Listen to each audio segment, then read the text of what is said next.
आजकल लद्दाख के एरिया में जो इंडिया चाइना के बीच टेंशन्स और कॉन्फ्लिक्ट चल रहा है, उसके बारे में आपने ज़रूर सोचा होगा कि चाइना ये सब क्यों कर रहा है।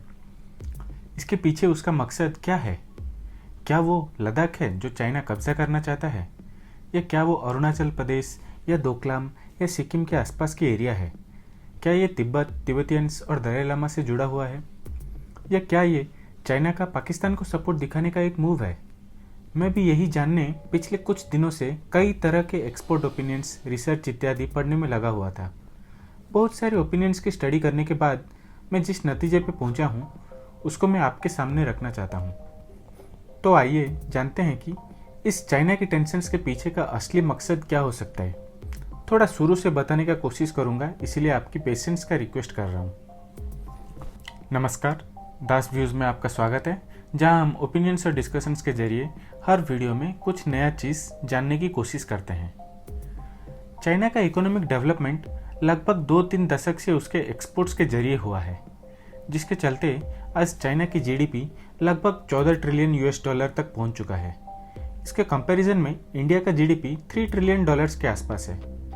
चाइना की एक्सपोर्ट उसके इंडस्ट्रियलाइजेशन को इम्प्रूव किया, उसके वर्कर्स को स्किल्ड और डिसिप्लिन्ड बनाया, उसके कई सिटीज़ को डेवलप किया और चाइना की तिजोरी भरने में भी अहम किरदार निभाया है। लेकिन चाइना के सामने ये भी प्रॉब्लम है कि ये जो एक्सपोर्ट कैपेसिटी उसने डेवलप किया है उसको आगे सस्टेंड कैसे रखे।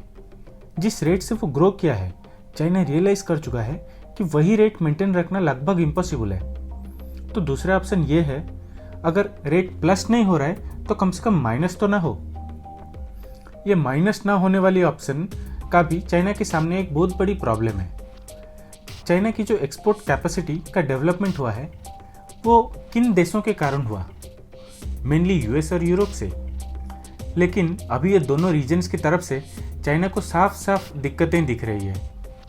यूएस का चाइना से 3 सालों से ट्रेड वॉर्स चल रहा है और आज के डेट में जो भी हो रहा है उससे आप अंदाजा लगा सकते हैं कि यूएस की तरफ से और भी अपोजिशन आने वाली है। यूरोप तो पहले से ही इकोनॉमिक सैचुरेशन की ओर बढ़ रहा था और अब पैंडेमिक के चलते रिसेशन में आ चुका है, और यूरोप में भी एंटी चाइना की सेंटिमेंट स्टार्ट हो गई है। चाइना को ये पता है कि अब वो इन दो रीजन्स पे अपना इकोनॉमिक फ्यूचर का दांव नहीं लगा सकता। इंडिया को भी चाइना अपना मेजर मार्केट बनाने की कोशिश कर रहा है, पर उसको पता है कि ये लॉन्ग टर्म सॉल्यूशन नहीं है। चाइना को पता है कि इंडिया भी अपनी ग्रोथ बहुत तेज़ी से कर रहा है, और आज जिस चीज़ों के लिए वो चाइना के इंपोर्ट्स पे डिपेंड करता है, धीरे धीरे इंडिया उसकी कैपेबिलिटीज़ खुद डेवलप कर लेगी। अब ये पता नहीं कि 3 साल में करेगी या 30 सालों में, पर कर लेगी ज़रूर। इसलिए चाइना इंडिया को अपना पोटेंशियल लॉन्ग टर्म मार्केट नहीं मानता है। तो फिर बचे कौन? तो बात यह है कि चाइना अपनी नेक्स्ट एक्सपोर्ट और बिजनेस मार्केट देख रहा है अफ्रीका को और कुछ लेस डेवलप्ड यूरोपियन कंट्रीज़ को। ऐसे कंट्रीज़ जो जर्मनी, इटली, स्पेन जितना डेवलप नहीं है, जैसे कि Ukraine, Belarus, Romania, Hungary, Slovakia जैसे कंट्रीज़, और कुछ एशियन कंट्रीज़ जैसे कि पाकिस्तान, श्रीलंका एट्सेट्रा, बट खास तौर से अफ्रीका को। अब अफ्रीकन कंट्रीज़ के साथ जो चाइना का बिजनेस रिलेशंस हैं उसको वो और आगे बढ़ाना चाहता है। लेकिन प्रॉब्लम यह है कि अफ्रीका को अपना प्रोडक्ट्स और गुड पहुंचाने जो शिपिंग रूट चाइना को अवेलेबल है वो मलक्का स्ट्रेट से होते हुए जाता है। मलक्का स्ट्रेट मलेशिया, सिंगापुर और इंडोनेशिया के बीच की एक पतली सी समंदर की चैनल है। ये इंडियन ओशन और पैसिफिक ओशन के बीच में एक मेन शिपिंग चैनल और वर्ल्ड का एक बिजिएस्ट सी रूट्स भी है। इंडिया साउथ ईस्ट कंट्री जैसे कि Malaysia, Indonesia, Thailand, Singapore, Japan, Korea, Taiwan और चाइना के साथ इसी शिपिंग चैनल के जरिए ट्रेडिंग करता है, और चाइना भी इसी चैनल के जरिए पूरा mid east countries, India, Pakistan और अफ्रीका के साथ ट्रेडिंग करता है।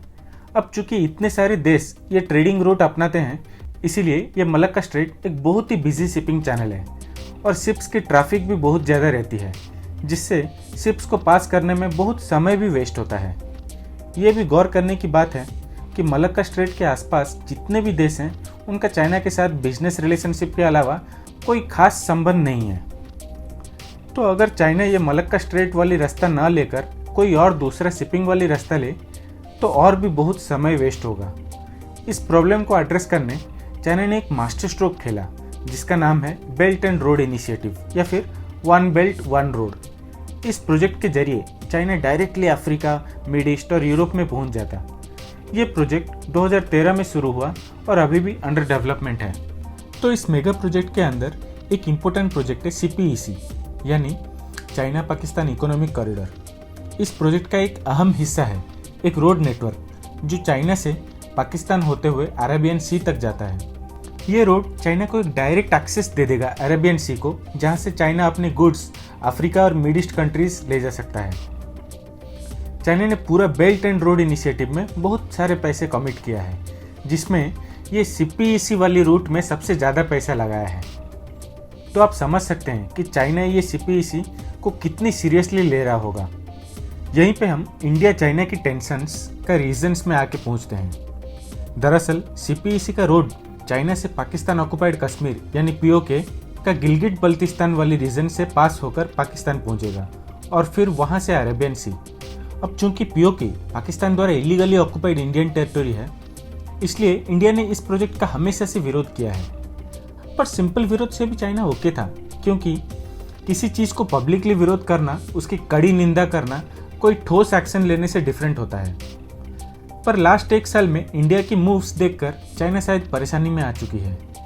इंडिया की मूव्स यानी एक्शन का मतलब आर्टिकल 370 को एब्रोगेट करके जम्मू कश्मीर को इंडियन यूनियन टेरिटरी बनाना, लद्दाख को सेपरेट इंडियन यूनियन टेरिटरी बनाना और हाल में ही पाकिस्तान को मल्टीपल पब्लिक मैसेजेस भेजना कि गिलगिट बल्तिस्तान को जल्द वैकेट करे और गिलगिट बल्तिस्तान का वेदर रिपोर्ट को अपने इंडिया के रिपोर्ट में दिखाना इत्यादि। ये सब पॉइंट करता है कि ये वाला भारतीय सरकार POK को लेकर सीरियस है। चाइना ये भी जानता है कि इस गवर्नमेंट के पास उतनी पॉलिटिकल कैपिटल और विल पावर है कि वो ये सब ठोस कदम भी उठा सकता है। तो इसी बात पे चाइना को डर है कि अगर फ्यूचर में इंडिया गिलगिट बल्तिस्तान पर कोई निर्णय या फिर मिलिट्री एक्शन ले तो चाइना की CPEC प्रोजेक्ट और belt and road initiative fail हो जाएगा। क्यों? क्योंकि CPEC तो गिलगिट बल्तिस्तान से होकर गुजरता है। तो इसीलिए ये वाला व्यू पॉइंट कि चाइना ये सब गिलगिट बल्तिस्तान को लेकर कर रहा है, मुझे सबसे ज़्यादा प्रैक्टिकल और लॉजिकल लग रहा है।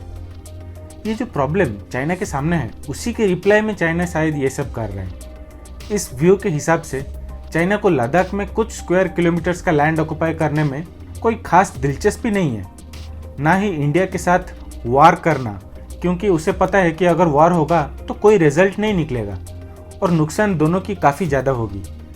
पर चाइना इंडिया को एक मैसेज देना चाहता है कि गिलगिट बल्तिस्तान पर इंडिया अपना दावा छोड़ दे, तो ये सब इंडिया चाइना बॉर्डर टेंशंस अभी के लिए ठंडा पड़ जाएगा। चाइना की जो स्ट्रैटेजी है वो ये है कि इंडिया को एक संदेश दे गिलगिट बल्तिस्तान को लेकर, फिर इंडिया को मजबूर करे कि इंडिया अपना आर्मी को LOC यानी POK वाली बाउंड्री से हटाकर लद्दाख में डिप्लॉय करे। इंडिया अपनी फाइनेंसेस भी ज़्यादा से ज़्यादा इस लद्दाख वाली एरिया में मिलिट्री डिप्लॉयमेंट में लगाए, ज़्यादा हथियार और फाइटर प्लेन्स खरीदने में अपना इमरजेंसी फंड्स यूटिलाइज करे, जिससे फाइनेंशियल प्रॉब्लम भी आ सकती है, और नेवी मॉडर्नाइजेशन से भी फोकस हट सकता है, जिससे चाइना इंडियन ओशन पर राज कर सके। ऐसे भी सोचा जा सकता है कि कुछ पड़ोसी देशों को इन्फ्लुएंस करके इंडिया को ऑक्युपाई रखा जाए। और एक पॉसिबल स्ट्रैटेजी ये है कि इंडिया में इंटरनली कुछ एलिमेंट्स के जरिए इंडिया को ऑक्युपाइड रखा जाए। कुल मिला के चाइना का प्रोबेबली ये फोकस है कि इंडिया की इकोनॉमिक ग्रोथ में कुछ रुकावट पैदा किया जाए, जिससे वेस्टर्न इन्वेस्टमेंट्स इंडिया को एक प्रॉब्लमेटिक इन्वेस्टमेंट डेस्टिनेशन मानकर इन्वेस्टमेंट करना कम कर दे। इससे ये होगा कि जो कंपनीज या फिर कंट्रीज चाइना का एक ऑल्टरनेट ढूंढने की कोशिश कर रहे हैं, वो इंडिया को कंसीडर ही ना करें। चाइना चाहता है कि इंडिया ऑफिशियली गिलगिट बल्तिस्तान के ऊपर से अपना अधिकार छोड़ दे। फिर चाइना को पता है कि कल अगर इंडिया में सरकार बदल भी गई तो दूसरी सरकार गिलगिट बल्तिस्तान या फिर POK को लेकर ज़्यादा शोर करने वाली नहीं है। ये चेस की गेम की तरह चाइना इंडिया को एक चेक दे रहा है और देखना यह है कि इंडिया क्या मेजर्स लेती है, जिससे इंडिया इस सिचुएशन से तो उभर जाए और यह भी इंश्योर करे कि नियर फ्यूचर में चाइना से चेकमेट ना होना पड़े। फिर से ये बताना चाहूँगा कि ये बस एक व्यू पॉइंट है, पर असलियत में इरादा क्या है वो तो बस चाइना ही जाने। तो आपको ये वीडियो कैसा लगा हमें कमेंट सेक्शन में ज़रूर बताइए, और अगर कोई सुझाव है तो ज़रूर दीजिएगा। Have a great day.